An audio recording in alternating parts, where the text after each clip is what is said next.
Disney would release their second full-length animated film, Pinocchio. Booker T. Washington becomes the first African American depicted on the United States postage stamp, and the very first McDonald's restaurant opens in San Bernardino, California. The year is 1940. And this senior Super 8 160 Packard could be had at your local Packard showroom. Ask the man that owns one. But before getting into all of it, I'm Jay. Welcome to What It's Like, the automotive channel that brings to light all the other brands. So many cool cars besides Mustang, Corvette, Camaro. We love the orphan cars. We post between 4 and 5 episodes each week, with engine episodes generally on Wednesdays. History, specs, design. If any of that sounds of interest, subscribe and hit the bell icon next to it to never miss a video. A couple announcements real quick. The Classic Car Club of America is having a Concours d'Elegance in Salem, Ohio at the Golf Club this Saturday, which will be tomorrow, July 13th from 10 to 3. With a parade at 9 o'clock a.m. If interested, I will link all of the information in the description. Also, Hudson is having their international meet in Erie, Pennsylvania from July 23rd through the 27th. I'm going to go up there the 23rd. If you see me at either event, be sure to say hi. 1940 Packard model lineup was broken down into junior models and senior models. The junior models were the 110, which rode the shortest wheelbase of 122 inches, powered by a 100 horsepower 6, followed by the 120, which rode a longer 127-inch wheelbase, powered by 120 horsepower inline 8. The Super 8 160 could be had in 3 different wheelbase configurations: 127, 138, 148. It was powered by the bigger 356 cubic inch displacement inline 8, producing 160 horsepower. Perched at the top was the 180 Custom Super 8. It was powered by the same 356 cubic inch displacement 8, 160 horsepower, offered in 3 wheelbases as well: 127, 138, 148. The 180 also offered the Darrin models. For the 1940 model year, the 110, 120, 160, and 180 shared very similar body styling, which was later said to be cheapening out the once luxury mark. Using the same bodies, same hood, same fenders, just different lengths to meet their respective chassis. The only major difference in body style was the Darrin bodies. Packard would offer the 160 from 1940 through 1942. It's important to note that 1940 is the very first year without the Packard 12 in a long while. The Packard 12 was Packard's halo car offering, making the custom Super 8 Packard's new top shelf offering. The other big news for 1940 was air conditioning. It was an option for the very first time in a production car. It's important to note that there were companies that would install air conditioning units in cars aftermarket, but 1940 Packard was the very first company to offer that option in-house. It was a $275 option, which would be equivalent to you spending $6,169.21 the year 2024. The 1940 Packard 160 Super 8 could be had in body styles such as, but not limited to, on the 127-inch wheelbase chassis, business coupe, club coupe, touring sedan, convertible coupe, convertible sedan. On the mediocre chassis, the 138 touring sedan was the only body style. And then on the 148, so the largest wheelbase configuration, touring sedan and limo. 1940 saw a major redesign, so let's compare 39 Super 8s on top, 1940 Packard Super 8 160 on the bottom. Starting in the front, the grille profiles are different.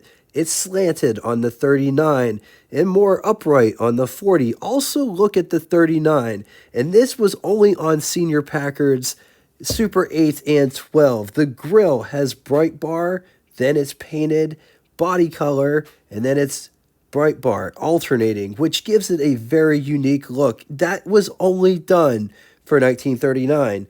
The 1940 has side grills that the 1939 doesn't have. The headlights are mounted in the same location. Bright bezels on the 39 versus painted on the 40. Fender marker lights on the 1940 versus none on the 39. The bumpers are also different. Louvers have been revised.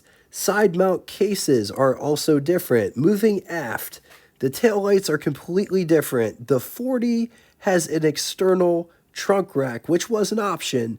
License plate bracket on top of the taillights versus trunk deck lid. It's worth mentioning that the early cars have the same lights as the 39.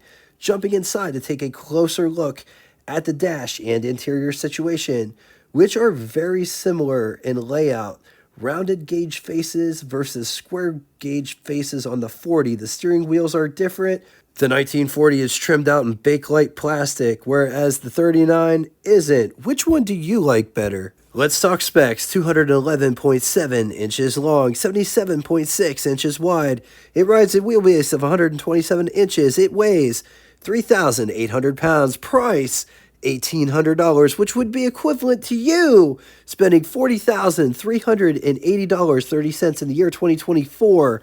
Total 1940 Packard production was 98,000 units. Total Super 8 160 was 5,662 units. If we break this down a different way, they sold 90,438 junior models. So that's the 110 and the 120. And senior models, they only sold 7,562 units. Moving on to engine, only one engine on offer for the 160 Super 8. That was the 356 cubic inch displacement flathead inline 8, 5.8 liters. It's good for 160 horsepower, 3,600 RPM, with an estimated 250 pound-feet or 338 newton meters at 1,500 RPM, with a bore of 3.5 inches and a stroke of 4.6 inches. Compression is 7-to-1. This engine featured 9 main bearings with hydraulic valve lifters, 3-speed shift on the column with overdrive, which was optional. Other options included but not limited to radio, heater, spotlight, bumper guards, steel spoke wire wheels, side mounts, side mirrors, and running boards. Alright, let's talk styling. Look at these bumpers. Just look at all of the different layers and textures going on with this bumper design. Packard logo inside the bumperettes and our overriders. Also notice these bars.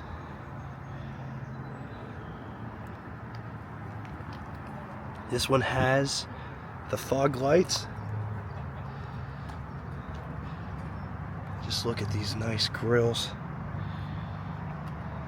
Thermostatically controlled center grill.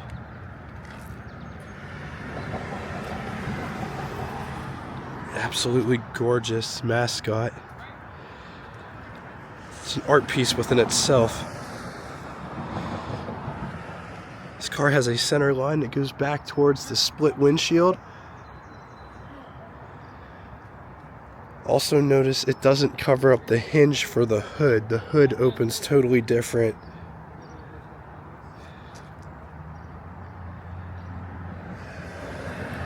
Check out these headlight buckets.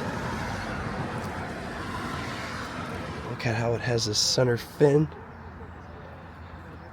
And then it has fender marker lights with the same fin. The fenders have an ever so slight crease. Phantom crease that goes up towards the marker light. Packard Super 8, nice and proud, with stainless louvers.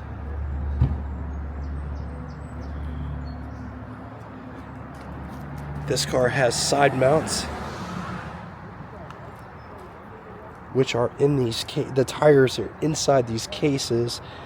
Also notice it has the mirrors on top of the case.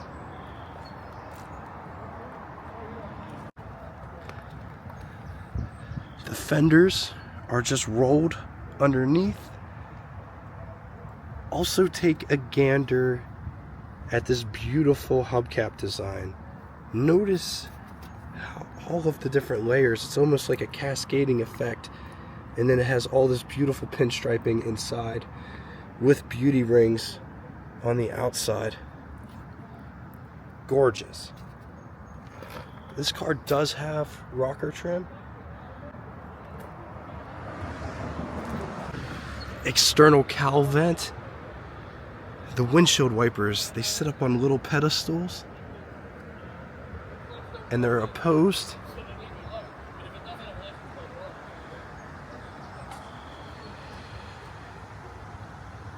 Check out these running boards, they're absolutely huge in the front. That's what a size 12 shoe looks like. And then they taper quite drastically as it comes to the back. Same size 12 shoe.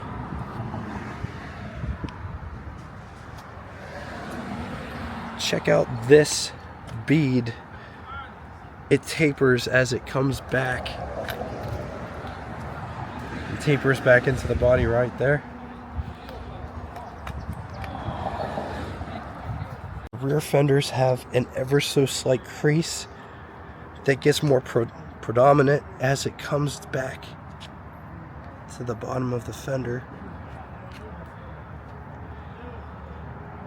Gas filler is on the driver's side, and just look at how intricate this is. It has a key lock. Just look at that design inside that Packard crest. Very nice touch.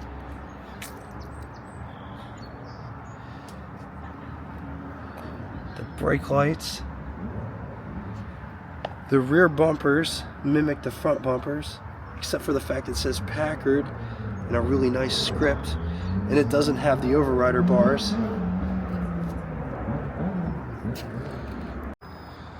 Getting inside, but before we do, look at all of the different details in that door handle. This door has such a nice quality feel about it. Also notice with a Packard, the doors don't open straight. It tilts out when it opens. Notice the bottom down here is closer than the top up here. It's just a very elegant way to open a door. This feels like a leather material with carpet at the bottom. Armrest, door handle to get out, window crank for the big window, which operates like this. And notice it's all trimmed out. Just look at how thick that trim is for reference. There's my finger. Vent windows. Coming down inside the pedal box down here, have the emergency brake, high beam switch, clutch, brake, gas pedal. Just take a look at this interior.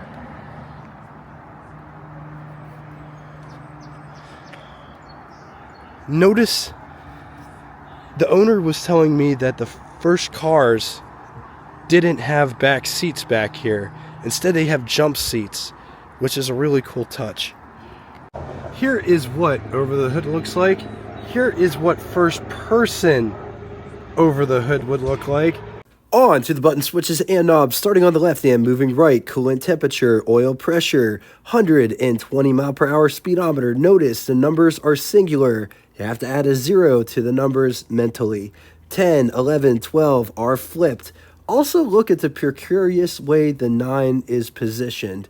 All new for 1940 was this speedometer. The needle is made of a lucent plastic. The plastic will glow in traffic range from 0 to 30 miles per hour. The pointer will glow green. From 35 to 50 miles an hour, the pointer will be amber colored. And from 50 to top speed, the pointer will be red. Odometer at the top, trip odometer at the bottom, panel lights, gasoline gauge, amp meter, overdrive, econo drive lockout, heat controls, blower speed, slow and fast, heat on, defrost, slow and fast, headlights, starter, lighter, key, hand throttle. In the background is the cowl vent, clock.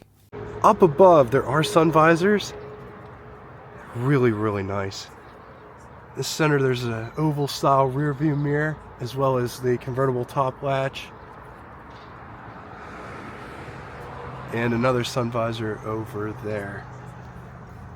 Just take a look at this absolutely gorgeous interior.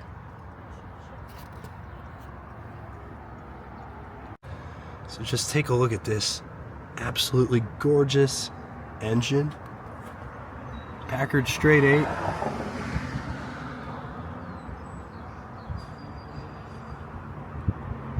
It's got downdraft carburetor with the air cleaner. The other side.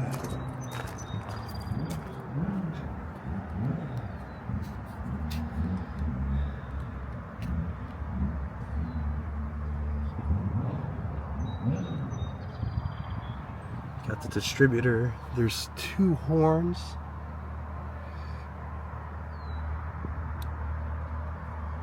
Outside the block, oil filtration. On the positive side, powered by what many consider to be Packard's best straight 8, the 356 9 main bearings, hydraulic lifters, usually has overdrive, timeless design, awesome interior. Early cars have the jump seats, making the space more usable in the back because, let's be honest, the rear seat is pretty much useless unless you're 4 feet tall. Epic over-the-hood view. This is a CCCA, or Classic Car Club of America Classic status type of car. Against it, they look very similar to the 120, and I honestly thought that it was a 120. Engine access is limited. All right. Now it's time for Would You Rather. 2 scenarios today. In the first scenario, would you rather have a 1940 Lincoln Zephyr or 1940 Packard 160 or 1940 Cadillac? I'm going to leave this here for a minute. If you need more time, feel free, pause the video. On to the second scenario, 1939 Packard Super 8 or 1940 Packard Super 8 160 or 1941 Packard 160 Super 8. Once again, going to leave this here for a minute. If you need more time, feel free, pause the video. On to name that tune. First person to get both the name of the band and the song title correctly in the comment section will have their comment pinned to the top of it. Thank you all so much for coming out and watching this. If you'd like to get in touch with me, shoot me a comment in the comment section below. I read and answer all comments posted. I don't say that for self-worth. I just say if you post a comment, I will definitely read it. So many other channels, they don't do that. They don't really care about their audience. I care about this audience. You guys are like family to me. I don't know how else to really describe it. I love the community that we have here. And until next time, toodaloo!